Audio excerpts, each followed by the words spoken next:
அன்பினர்களே, காசா பற்றிய நிலவரங்களை நாம் தொடர்ந்து உங்களுக்கு வழங்கிக் கொண்டிருக்கின்றோம்.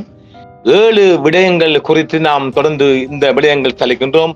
குழந்தை இறப்புகள், காசா மீதான படையெடுப்பு, காசா நகரத்தை பெஞ்சமின் நெதன்யாஹு கைப்பற்றுவது, காசா மக்களுக்கு தேவையான உதவியில் 14% மட்டுமே கிடைத்திருக்கின்றது, காசாவை இஸ்ரேலிய படைகளில் அல் ஜசீரா ஊடகங்கள் 5 பேர் கொல்லப்பட்டது, மற்றும் ஈரான் ஆதரவு பெற்ற ஹிஸ்புல்லா அணியை நிராயுத பாணியாக்குவது.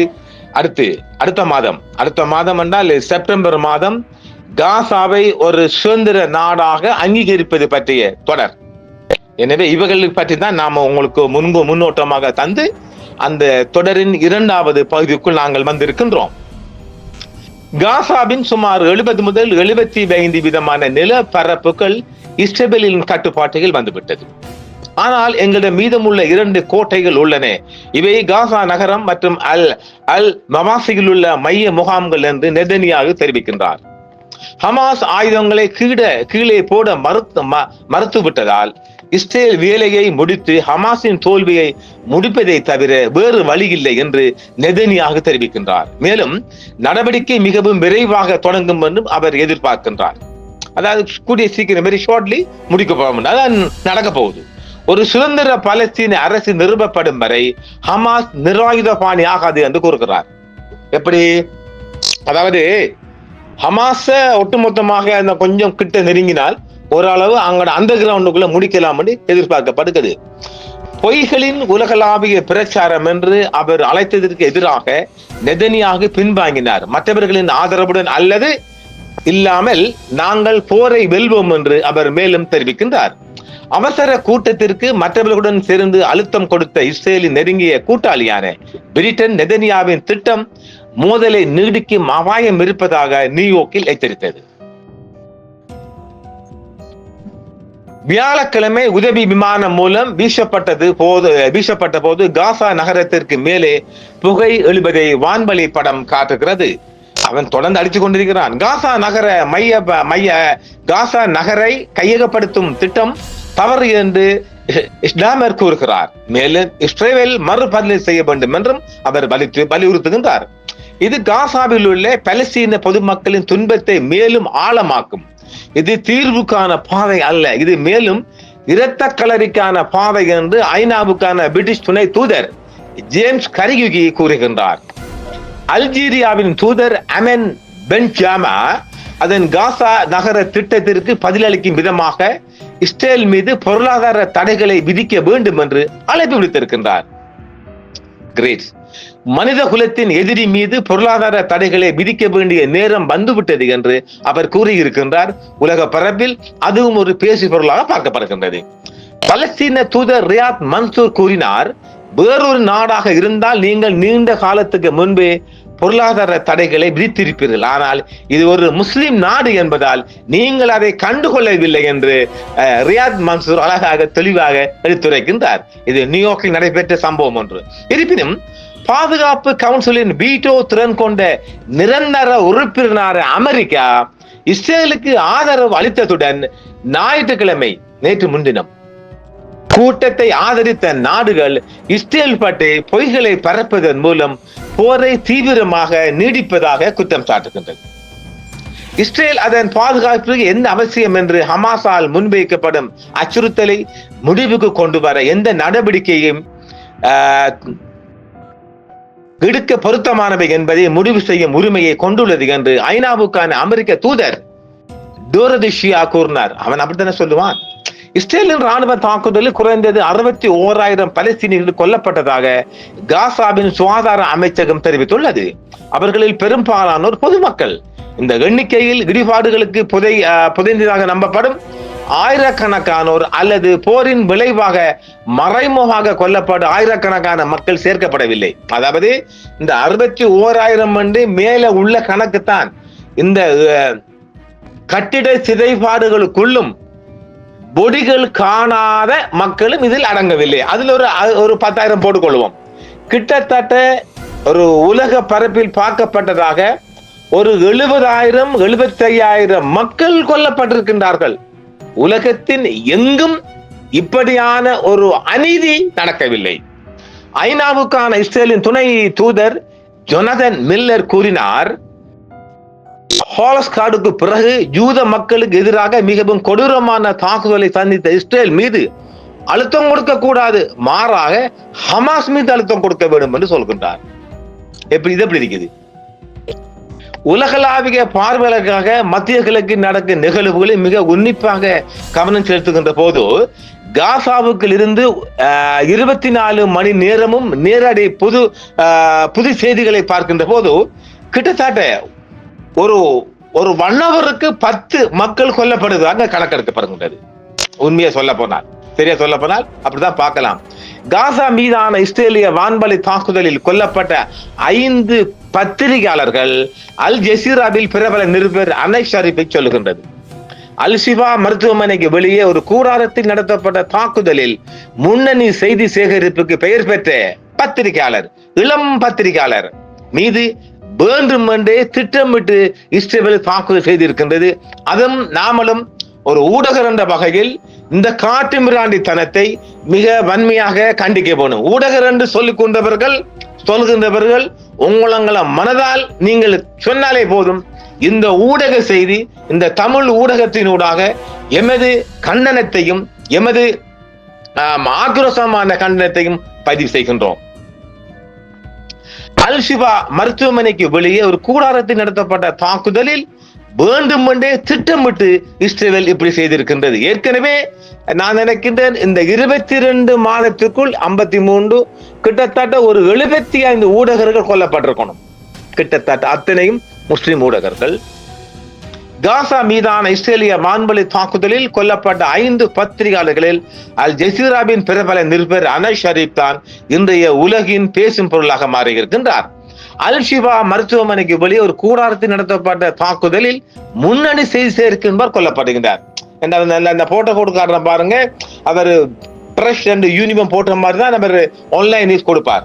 அல் ஜசீரால உலகத்தின் பார்வையை கொடுக்க, அதை தான் அவன் குறி வச்சிருந்தார்கள். இவனுகள் குறி வச்சு தான் கொள்றாங்க. இஸ்ரேலின் வான்வழி தாக்குதல் இஸ்ரேலிய அச்சுறுத்தலுக்கு ஆளான ஒரு முக்கிய அல் ஜசீரா பத்திரிகையாளர் மற்றும் அவரது 4 சக ஊழியர்கள் கொல்லப்பட்டனர். அதாவது அவங்க ரெக்கார்டிங், அவங்களோட வீடியோக்காரர், அது எல்லாமே அது எல்லாம் ஒரு டீம், அவங்க 5 பேர் கொண்ட ஒரு வாகன டீம். காசாவில் அல் ஜசீராவின் மிகவும் அடையாளம் காணக்கூடிய முகங்களில் ஒருவரான உலக பரப்பில் அறியப்பட்ட அனஸ் அல் ஷரீப் நேற்றிரவு காசா நகரில் உள்ள அல் ஷிஃபா மருத்துவமனையில் வெளியே பத்திரிகையாளருக்கான கூடாரத்துக்குள் இருந்த போது அந்த முகாம் குறிவைக்கப்பட்டு கொல்லப்பட்டார்.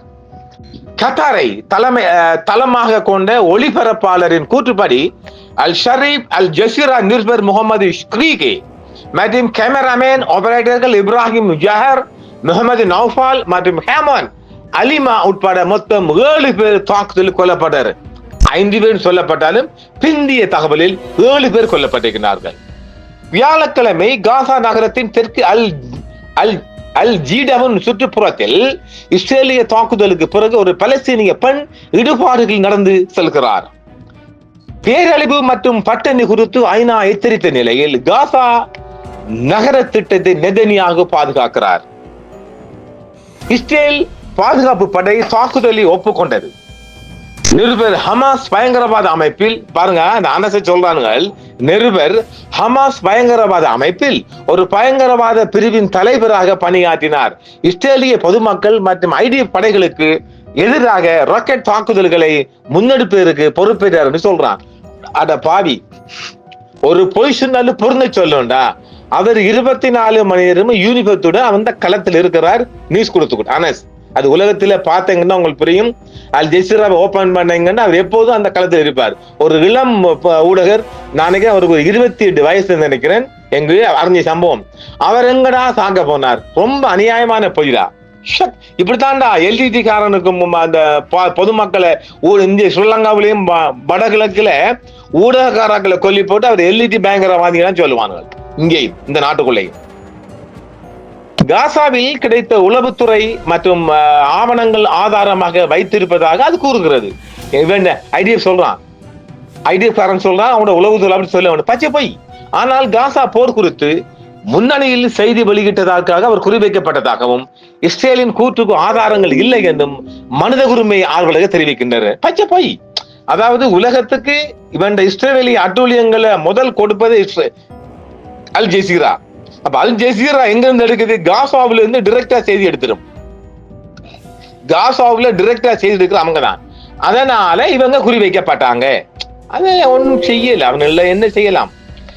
அல் ஷரீஃபை காசாவின் துணிச்சலான பத்திரிகையாளர்கள் ஒருவர் என்று அழைத்த அல் ஜசீரா இந்த தாக்குதல் காசா ஆக்கிரமிப்பை எதிர்பார்த்து குரல்களை அடக்குவதற்கான ஒரு தீவிர முயற்சி என்று சொல்லுகிறேன். அதாவது எதிர்வரும் காலங்கள்ல மிக அதிகமான கொலை களத்தை ஆரம்பிக்க போறாங்க. அந்த கொலை களத்தை அரங்கேற்ற பொறுப்பு அல் ஷரீஃபிட்ட கொடுக்கப்பட்டுச்சு. அல் ஜசீரா ஊடகம் அதுதான் அவர் குறிவைக்கப்பட்டார். ஆனால் அடுத்த ரிப்போர்ட்டர் ரெடி ஆயிட்டார் இவங்கட அட்டூழியங்கள் அரங்கேற்றத்துக்கு. கடந்த மாதம் இஸ்ரேலிய ஐடியா செய்தி தொடர்பாளர் அவிஷாய் அத்ரே அல் ஷரீஃபின் வீடியோவை எக்ஸ் தளத்தில் பகிர்ந்து கொண்டார். மேலும் அவர் ஹமாஸின் ராணுவ பிரிவை சேர்ந்தவர் என்று குற்றம் சாட்டினார். அந்த நேரத்தில் கருத்து சுதந்திரம் குறித்து ஐநாவின் சிறப்பு அறிக்கையாளர் ஐரீன் கான் அதை ஆதாரமற்ற கூற்று என்றும் பத்திரிகையாளர்கள் மீதான அப்பட்டமான தாக்குதல் பொய் என்றும் கூறியிருக்கின்றார். ஜூலை மாதம் அல் ஷரீஃப் பத்திரிகையாளர்களை பாதுகாக்கும் குழுவிடம் சிபிஜே அவர் கருத்து தெரிவிக்கின்ற போது எந்த நேரத்திலும் நான் கொண்டு வீசி தாக்குதல் படுத்தப்படுவேன் என்று அறிந்திருந்தார். நான் அதற்காக நான் ரெடியாக இருக்குன்னு சொல்லிட்டார். எங்க ஜூலை கடந்த மாதமே சொல்லிட்டார். குறிவைக்கப்படுவார் தானே. அதாவது அல் ஜசீரா தொலைக்காட்சியில காசாவிலிருந்து நேரடி கள ஒளிபரப்பு செய்கின்ற எல்லா ஊடகங்களும் குறிவைக்கப்படுகிறதான். அது ஒரு ஆள் மாத்திரமல்ல. எனவே நான் எப்பொழுதும் இவர்கள் குண்டு வீசி தாக்குவது என்ன என்பதை அவர் எதிர்பார்த்து தான் இருந்தார். தாக்குதலுக்கு பிறகு பத்திரிகையாளர்களின் மரணங்கள் அறிந்து திகைத்து போனதாக சிபிஜே கூறியது. நம்பகமான ஆதாரங்களை வழங்காமல் பத்திரிகையாளர்களை போராளிகள் என்று முத்திரை குத்தும் இஸ்ரேலின் முறை பத்திரிகை சுதந்திரத்துக்கான அதன் நோக்கம் மற்றும் மரியாதை குறித்து கடுமையான கேள்விகளை எழுப்புகிறது என்று சிபிஜே பிராந்திய இயக்குனர் சாரா ஹுதா கூறினார். பத்திரிகையாளர்கள், பொதுமக்கள் அவர்கள் ஒருபோதும் குறிவைக்கப்படக்கூடாது. இந்த கொலைகளுக்கு பொறுப்பானவர்கள் பொறுப்பு கூறப்பட வேண்டும் என்றும் அவர் தெரிவித்திருக்கின்றார். பலஸ்தீன பத்திரிகையாளர் ஜிண்டிகேட்ஸ் இரத்த களரி குற்றம் என்று விவரித்திருக்கின்றார்.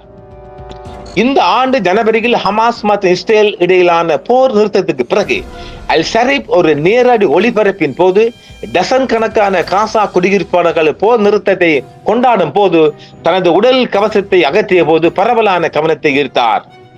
அவர் இறப்பதற்கு சில நிமிடங்களுக்கு முன்பு அல் ஷரீப் எக்ஸ் தளத்தில் பதிவிட்டார். உடைப்பு பெல்ஸை பயன்படுத்தி தீவிரமான குவிக்கப்பட்ட இஸ்ரேலிய குண்டுவீச்சின் காசா நகரத்தின் கிழக்கு மற்றும் தெற்கு பகுதிகளை தாக்குகிறது. தொடர் தாக்குதல் நடைபெற்ற போதுதான் அவர் தன்னுடைய லாஸ்ட் வாய்ஸ் ஒன்றை ரெக்கார்ட் பண்ணியிருக்கிறார். ஏப்ரல் 6ஆம் தேதி எழுதப்பட்டதாகவும் அவரது மரணத்துக்கு பிறகு அல் ஷரீஃபின் எஸ் கணக்கில் வெளியிடப்பட்டதாகவும் அல் ஜசீரா கூறிய இறுதி செய்தியில் நிருபர் அதன் அனைத்து விவரங்களிலும் வலியை அனுபவித்ததாகவும் பலமுறை துன்பத்தையும் இழப்பையும் அனுபவித்ததாகவும், ஆனால் நான் ஒருபோது உண்மையை அப்படியே திரிவு அல்லது பொய்ப்படுத்தல் இல்லாமல் தெரிவிக்க தயங்குவதில்லை என்றும் அவர் கூறினார். ஒருபோதும் அங்க எல்லாம் பொய் வரலப்பா உள்ள. அதாவது நாங்க சொல்றோம், எங்களுக்கு பொய் சொல்லி சொல்ல வேண்டிய செய்தி எங்களுக்கு தேவையில்லை. நாங்க உள்ளத்தை உள்ளபடி செல்லலாம். அதைத்தான் அவர் செஞ்சிருக்கிறார். என்ன செய்யலாம்? அவருடைய அமைப்பு அவ்வளவுதான். அமைதியாக இருந்தவர்களுக்கும், எங்கள் கொலையை ஏற்றுக்கொண்டவர்களுக்கும், எங்கள் மூச்சை நெரித்தவர்களுக்கும், எங்கள் குழந்தைகள் மற்றும் பெண்களின் சிதறிய எச்சங்களால் அவர்களின் இதயங்கள் அசையாமல் எங்கள் மக்கள் 1.5 ஆண்டுகளுக்கு மேலாக சந்தித்து வரும் படுகொலையை தடுக்க எதுவும் செய்யாதவர்களுக்கும் எதிராக அல்லாஹ் சாட்சி சொல்லட்டும் என்று அவர் தொடர்ந்தார். நாங்க அதைத்தான் சொல்லலாம். ஏனெனில் அல்லாஹ் கூட இந்த அமைதியை விரும்புகிறால் அவன் வழியிலே விட்டுட வேண்டியதான். ஆமா, 28 வயதான அவர் மனைவி மற்றும் 2 குழந்தைகளை விட்டு செல்கிறார். அவர் 2 பிள்ளைகளை நாங்க காட்டுறோம் பாருங்க. நமக்கு கிடைத்த ஒரு செய்தி அது. அவரது தந்தை டிசம்பர் 23 காசா நகரில் உள்ள ஜபாலியா அகதி முகாமில் உள்ள குடும்ப வீட்டின் மீது இஸ்ரேலிய தாக்குதலில் கொல்லப்பட்டார். அந்த நேரத்தில் அல் ஷரீப் தொடர்ந்து புகாரளிப்பதற்காக கூறி வடக்கு காசாவை விட்டு வெளியேற மறுத்துவிட்டார். அவர் எங்கேயும் போகாம அங்கிருந்து செய்தி வழங்கி கொண்டிருந்தார். அதெல்லாம் நாங்கள் எடுத்துக்கொள்வோம், மக்களுக்காக இருந்திருக்கின்றார். காசாவில் உள்ள மற்றொரு அல் ஜசீரா பத்திரிகையாளர் ஹனி மஹமூத் கூறினார், கடந்த 22 மாதங்களில் நான் புகார் அளிக்க மிக கடினமான விஷயம் இதுவாக இருக்கலாம். நான் அல் ஷிபா மருத்துவமனையில் இருந்து ஒரு தொகுதி தொலைவில் இல்லை. கடந்த அரை மணி நேரத்தில் அல் ஷிபா மருத்துவமனைக்கு அருகில் நடந்த பாரிய வெடிப்பை கேட்க முடிந்தது. இவன் வைத்தியசாலையெல்லாம் குறிவைத்தான் அடிக்கிறான், ஹாஸ்பிட்டல் தான் அடிக்கிறான். அது வானத்தில் ஒளிந்த போது என்னால் அதை பார்க்க முடிந்தது. சில நிமிடங்களில் அது அல் ஷிபா மருத்துவமனையின் பிரதான வாயிலில் உள்ள பத்திரிகையாளர் முகாம் என்று செய்தி பரவியது. மோதல் தொடங்கியதிலிருந்து அல் ஷரீப்பும் அவரது சகாக்களும் காசாவில் இருந்து செய்திகளை வெளியிட்டு வருகின்றனர். இந்த தாக்குதல் இஸ்ரேலிய ராணுவ அதிகாரி அனஸை நேரடியாக குற்றம் சாட்டி அல் ஜசீரா மற்றும் களத்துள்ள நிருபர்கள் மீது அவர்களின் பணியின் காரணமாகவும் பட்டினி, பஞ்சம் மற்றும் ஊட்டச்சத்து குறைபாடு குறித்து இடைவிடாமல் செய்தி வெளியிட்டதன் காரணமாகவும் நேரடியாக தூண்டுதல் பிரச்சாரத்தை நடத்திய ஒரு வாரத்துக்கு பிறகுதான் என்பதை முன்னிலைப்படுத்துவது முக்கியம் என்று மஹமூத் மேலும் தெரிவித்திருக்கின்றார். மார்ச் மாதத்தில் சொல்லப்பட்ட ஹோசம் ஷபாத் மற்றும் ஆகஸ்ட் மாதத்தில் இந்த மாதம் கொல்லப்பட்ட இஸ்மாயில் அல் ஹால் மற்றும் அவரது கேமராமேன் ராமி அல்ரிப் உட்பட பல அல் ஜசீரா பத்திரிகையாளர்களையும் அவர்களது குடும்ப உறுப்பினர்களையும் இஸ்ரேல் கொன்று குவித்துள்ளது காட்டு மிராண்டித்தனமாக. தலைமை நிருபர் வே அல் தஹவாதுவின் மனைவி, மகன், மகள் மற்றும் பேரன் ஆகியோர்கள் அக்டோபர் 2023 கொல்லப்பட்டனர். மேலும் சில வாரங்களுக்கு பிறகு Al Jazeera cameraman Samer Abu தக்காவை கொன்ற தாக்குதலில் அவரும் காயமடைந்திருந்தார். தொடர் தாக்குதலில் ஊடகத்தான் குறிவைக்கப்படுகின்றார்களா? தொடர், அதாவது இவன் என்ன பார்க்கிறான்னு சொன்னால், அதாவது உலக பரப்பில் இவன் அட்டூழியம் போகக்கூடாது பார்க்கிறான். எப்படி பார்க்கிறான்? இவன் நடத்துற, அதாவது இந்த பட்டணி சாவு உலகத்தின் கவனத்தை ஈர்க்குது இல்லையா, ஊடகர்கள் கொல்லப்படுதெல்லாம் ஈருது இல்லையா, அதைத்தான் இவன் பார்க்கிறான். இவனுக்கிட்ட எல்லாம் மனிதாபம் பத்தி பேசலுமா? செத்தவரி வேங்கைகள் எல்லாம் நாங்க அப்படி பார்க்கல. எனவே மீண்டும் இந்த தொடரில் 3 சந்திப்பு நேர்களை என்றும் உங்களுடன் சன்ரைஸ் இந்தியா டிவி சப்ஸ்கிரைப் பண்ணுங்கள், பெல் பட்டனையும் கிளிக் செய்யுங்கள். உங்கள் ஆதரவே எங்கள் சேவை. ஆதரவு தாருங்கள், அரவணைப்போம். மறக்காம சர்ப்ரைஸ் பண்ணுங்க. தேங்க்யூ.